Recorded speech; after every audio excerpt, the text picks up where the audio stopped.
Welcome back to the Morning Baraka. We discuss food, we discuss mood, we discuss nutrition. And the benefits and exercise. So today we are going to have a different kind of smoothie, right? Very, very different, we hope. Okay, and I hope it's a nice one, which they have all been nice. They've been quite different. So all of our recipes, for the viewers' sake, for the blog, Facebook, absolutely. So check out the Imam Hussein TV Facebook page for the details. Excellent. So what's today's one then? Today is let's say loose cannon. Oh gosh. The wild card. It's a fruity one. The fruity wild card. I've given it a new name. Okay. So we'll take some purified water or filtered water. Right. That's about right. Okay. I'll put that out of the way there.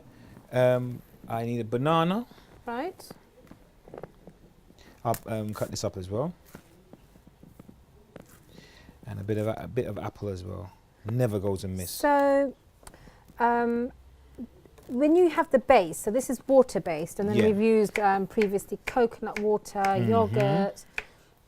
You often talk about the porridge that you have. I love the porridge. Can't so get is enough. it porridge oats, or do you actually put water, mix it, make it first? Yeah. Okay, and then this one. So how does consistency change? And nutritionally, sometimes it's how thicker. is it? Sometimes it's thicker, and Right. as you know, once we blend fruits, then they create more sugar in them as well. So just to be aware, more sugar, the actual process.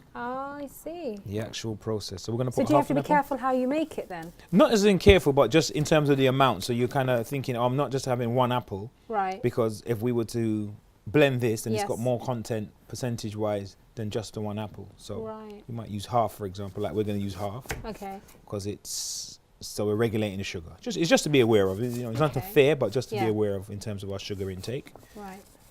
So here we go. So we can dice these up. So like if you had fruit on its own, Yeah. and say on your regular day you'd have a banana, an apple. That's sort of how many pieces per day? They used to say 5 a day. You're 5 a day with vegetables and fruit. What's the recommended? Yeah. So 5 a day. Yeah. If I understand your question correctly. Yeah. I I'm saying, is that what it is still? Or Yeah, is it 7, or some. 8, I mean, 10? you know, with science and nutrition and food, it's always moving on. Right. So that sometimes, or should I say, some circles now they're talking about 7 a day. 5 is not enough. Okay. So, hey, What else have you got about in? 5 minimum, right? Have you got any spinach, dates? What are you going to do? Let's have some. I'm feeling a couple of strawberries. All right. Take these down strategically, because it'd be funny if they all fell down, wouldn't it? Yeah, it'd be really funny. I So don't we know, it'd be could- funny I as don't much know. as you'd be scrambling to catch them all. Oh my gosh, can you imagine? So we're Don't gonna tempt my brain. so we're gonna get some strawberries in. Okay. All right, so we've got a couple of strawberries. What else? I think there's space for some. What do you think? Some blueberries? I think so. Yeah. Just a few. Just a And few. you got raspberry there as well. Hey, let's call it a berry wild card smoothie. So this would be quite a nice summery one, wouldn't it? Very, very summery. Refreshing. Antioxidants. Before you ask me what's nutritional value, Okay. immune system. We'll just have a few. Just a tad. All right, one for luck, yeah? All right. Wash, bish, bash. Boom. In the room. And So that's quite a healthy mix there, isn't it? yeah.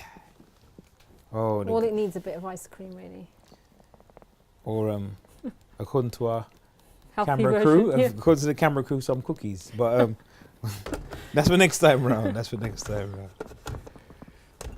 Me and this beautiful blender are not always best friends, but hey. Well, that looks so See the beautiful. energy of that Look at change the straight away. colour. Like poof. Yeah. Amazing. So Imam Sadiq says, eating apples during pregnancy or before conception makes your child beautiful.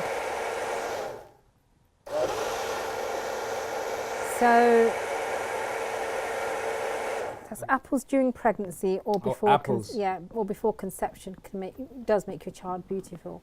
And apples have an abundance of vitamins and minerals, and at least have a minimum of 1 a day. Yes, apples are great for digestion. They help with a whole load of bodily functions, and I think they taste good as well. Some people say, oh, apples help you to retain water. That can be good or bad, right? Depending on What's your objective? Do pears work well in smoothies? You know, I've researched so many recipes and I've really seen pears feature that much or interesting, hardly, yeah. or I don't know what it is, but not really. I haven't seen any memorable ones. But this looks So the business. It's you can see the blueberries in there, can't you? Quite. Yeah. Do you think that probably needs a bit more of a? You could have a bit more of a whiz to it, sort of smooth it out a bit, or is that the best you think it'll go? Could have. But you know what would have been nice in this? Possibly some plain yogurt or Really? cream even, maybe. A little cream. Okay. One of those So and one of those. okay, thank you. For yourself. All right, bismillah. 2, 3, bismillah. Very nice. That's good. That's like when you go to That's one of good. those burger part bars and People they do fruit would pay for smoothies. that. People Yeah. would pay for that. Yeah. That is very delicious, actually, very refreshing. But I think it probably, if it had crushed ice, that would work nice. That would be ideal. But I mean, I could picture this with some halal buffalo wings on the side, wedgies, you know. Yeah, let's not get This mouth. would- this would- Let's this not would- water our mouth. This would really work. So, okay, we've got the smoothie recipes, exercise. Mm-hmm. So, not everyone has time to go to the gym. We've talked about other sort of fitness ways that people can just do a little bit. Don't Yeah. necessarily have to spend hours and hours at the gym. If they've got hectic lifestyles, got young Yeah. children, maybe parents to look after. What would you recommend, sort of people? All right. So first thing I would say is, depending on if you have been involved in exercise or not, is to go and see your GP, your medical specialist, to get an all clear to start some kind of exercise program. Is it too late to start? Sort of. I've read articles. People say I got fit in my 40s. I got fit in my 50s. Why not? Is it? It's fine. Why not? I mean, one of the oldest female bodybuilders, I think she started bodybuilding when she was in her late 60s, and she looks amazing. So how old is she now? I think she's in her mid 70s or something like that, but she looks like about 35 years younger. I tell you, I don't know what. She's insane. She's Some actually people insane. have in their 60s and 70s, but they look fantastic. So I wouldn't say it's too late to start at that type of age, but I would say get some medical advice to get the all clear, and as I said before, you can start walking. If you don't want to walk, you find that's a bit too boring, it's not enough. You could walk the flight of stairs. The main things about exercise, if it's, say for example, cardiovascular, to improve the heart, you're not trying to build up weight or bulk up or tone up at that moment. You might want to lose a bit of weight or just get your heart fit. Is as I said, cardiovascular. Main things to take into mind when you're training is the frequency. How often are you going to train? Well, when you talk about cardiovascular, somebody who doesn't know cardiovascular exercise, what kind of what are you saying to them? So something that would be probably more rhythmical, that would entail your heart, raising your heart, right, your raising the heartbeat, heartbeat, as opposed to lifting something kind of heavy Yeah. and kind of like power type work. It's cardiovascular is more kind of endurance, repetition. So jogging, right, fast, brisk walking on a elliptical trainer or something of that nature. And They how call it long do they cross need to trainer. raise their heartbeat to sort of have the maximum benefit of that exercise? There's different schools of thought. So some say that you can do interval training where you, say for example, you go 70% flat out for 30 seconds and then you rest for a minute, or bring your exercise really at a slower pace to bring your heart rate down, and then smash again. So it's like speed up, slow down, speed up, slow down, kind of periodically, systematically. Or there's another version where you raise your heart rate and you train at a certain rate continuously for say 15 minutes, and then you lower down and taper off. So there's different methods. You mentioned running. In terms, people sometimes they have achy joints, knee problems. Yeah. What kind of exercise would be good for that sort of building up of your muscles around your knee area, or because running I think recently everyone started saying run, and it's not suitable for everybody, is it? No. I mean, I've had a knee injury for years, and so I don't run. But even when I did used to run, I would only run on grass, right? Because concrete was just too, so many miles I run on concrete, and with my knee injury, so I just run on grass. But if you go to a gymnasium, health club, gym, whatever, there's so many machines that are low impact. Cycling, for example, if you can buy a bicycle, a mountain bike, if you feel comfortable on the roads, just ride. Right. Just ride for, if you find going to a gym and sitting on a bike is so boring, you can get a bike. Okay. And just, you know, Yeah. go out riding. And I've also seen a lot of on social media, so they do short span exercises. So there's like, if you want to, you know, tone your body. Yeah. Different sets of 5 of, you know, different kinds of exercises. Are they quite productive, and then they actually show the results? I mean, yes, they are. There's one called, it's the rage. It's been a rage for a little while now. CrossFit. CrossFit is where you often use weights, and you train quite, you know, heavy as you can manage and quite intense. But these are for want to scare people. Or these are for people that maybe used to the gym and, you know, used to exercise and want to kind of develop their game. Right. But even if you were to go to local high street store or online, you could buy some really, if you was willing to purchase a really basic set of weights, if not fill some old milk bottles with handles on them, and you can do circuit training.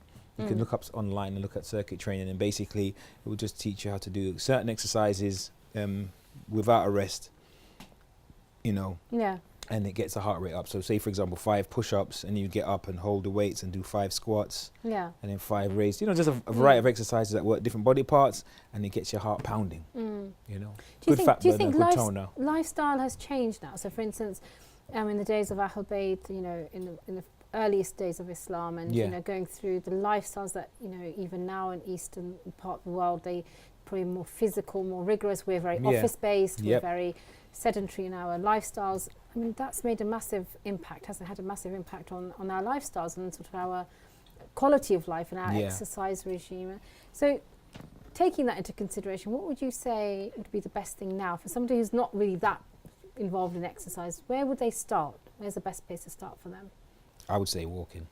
I'm going to start with walking. Brisk walking, slow brisk walking. I would say for the Muslims, get some Quran or get something, an Islamic lecture, put it on your iPad, your phone or whatever it is, put some earphones on, not too loud so you're safe, walk towards the park and do a power walk, or walk to the shop, walk somewhere, but put your earphones on. Maybe you could learn something at the same time as walking, and like with classical conditioning and, you know, operant conditioning, you start to associate walking with learning. So you know, I actually have a friend. She used to walk around one of the parks in London, and she'd say that she'd have the tafsir of one of the, you know, surahs of Quran. Mashallah, and you know, and she had an amazing teacher, and so all his recordings, she'd whatever he taught her, put it on a, you know, dictaphone, and then listen to that. And walking helps you to think. Sometimes you have problems or you feel stressed or whatever, and you don't have no headphones on, but you just, or earphones, and you go for a walk to clear your mind, to kind of, you know, help the brain to start to, you know, the cognition to come to you. It releases hormones, doesn't it? There's sort of, when you're walking, you know, your body has that effect, doesn't it? Naturally, that it will. Exactly, we're wired that way. We're wired that way. So it's really, and one of the things from the seerah that I like is that I always find amazing that they spoke about the Prophet, peace and blessings be upon him forever. His age being much more senior than many of the Sahaba, but we reported that, you know, he would, when he was walking, they had to kind of semi-jog to keep up with him, because he was a man on a mission, a man about something. And so when he was walking somewhere, he walked with like this vigor and his pace, you know. What, like the people on London Underground, you know. Oh, rush hour. London is something else. London is his own thing. London is his own thing. But that's one of the things that stick out for me. The brisk walking, and you know, he was our example. So definitely. So what about sort of training? So if you go from that, so you've got the original beginner's level and do a bit of gentle walking and build up. Somebody who's sort of done a bit more than that and is ready to tone up. Really. Ready to tone up. So I would say I'm old school. I mean, there's machines in the gym, and they're brilliant, and they have their purpose for people with injuries, for maybe women, you know, not used to strength training, or somebody who hasn't got a history in strength training. But I still don't think you can beat free weights. Get a good coach, personal trainer, get them to help you with a workout plan, and hit the weights. And how often do you need to do that sort of regime? I'd say beginners 3 times a week, maybe a half an hour session, and build it up from there. It's doable, isn't it? Yeah, it's doable. It's not asking you too much, and you're investing in your health as well. If you're investing in your future, inshallah. Things to bear in mind to get results: frequency. They call it FIT, right? The acronym. Right. So your frequency. How often are you training? Okay. Intensity. How much do you put in? Because you can train for hours, but you're not. You know, some people like the gym like this, talking like we're talking now, going, oh, and then you need to be breathing heavy. You need to be putting some certain amount of effort in. So you got your frequency, your intensity, type. What are you using? Is it a kettlebell? Is it a barbell? Is it your body weight? Is it a chin-up bar? And the type. You know, so you got your the actual frequency, intensity, the type of training, and the time, the time of the workout, should I say, the time. How long do you, how often, how long, how intense, what type. Right. Those are the things to bear in mind. So they call it FIT, F-I-T-T. Okay. And obviously there's somebody who's quite pro at sort of, they've built themselves up. Then how often, what kind of regime do they have then? Every day? Are they, depending on what you're training for, but generally speaking, particularly weights, you should have a certain amount of days off. Sometimes like they say things like they got 3 days on, 1 day off, 3 days on, one, or every other day, because your central nervous system, the more heavy you go, it needs time to rest. So although you might, sometimes when you get into training, you can become an obsession. You get a bit addicted. I can imagine, yeah. You can get addicted to actually the buzz. Your body lets off these endorphins. You get addicted to it, but you actually find out that the experts say, even though you might train every day, you might undermine some of the fitness benefits or gains because the body can only take so much. Well, it's fascinating. Thank you so much for the smoothie. No problem. Always a pleasure. And inshallah. Cool smoothie. And that was really interesting about the fitness aspect, and I hope that the viewers have equally benefited today from your wisdom. All right. Well, thank you so much. That was really interesting. The whole fitness. Always a pleasure. And the smoothie was delicious. And now, inshallah, we're going to hear more from Sister Amy and the political debates.